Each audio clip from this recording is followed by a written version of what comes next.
In this video, we will talk about how to make a report within the SaferMe web app for both admins and owners of an organization. To create a report, simply click on the dark blue Add button located in the bottom left hand corner and then click Add Report to begin the process. After this, you'll be taken to the report view, which will allow you to select the location for the report itself.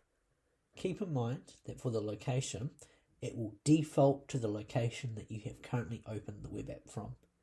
If you need to alter that location, simply interact with the map screen to move the pin and click Next. This can be edited at any time once the report has been completed. Next, we would then need to select the form from which we will create a report.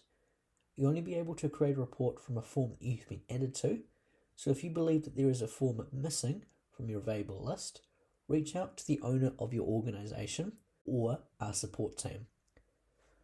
Once selected, click Next, and then you'll be taken to the details section of the report. Within this section, fill out all the necessary information for the questions being asked of you.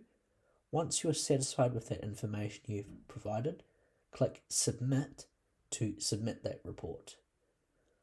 Once there, we will then be taken to an overview page of the report that we have created, which will allow you to edit the report itself, create a task for that report, as well as manage the state of the report and who that report is assigned to if needed.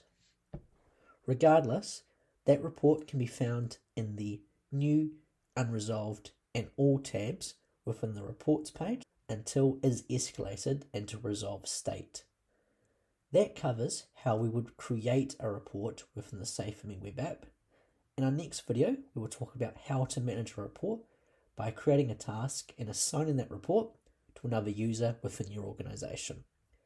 If you have any questions about how to create a report or anything else, please reach out at support@safer.me.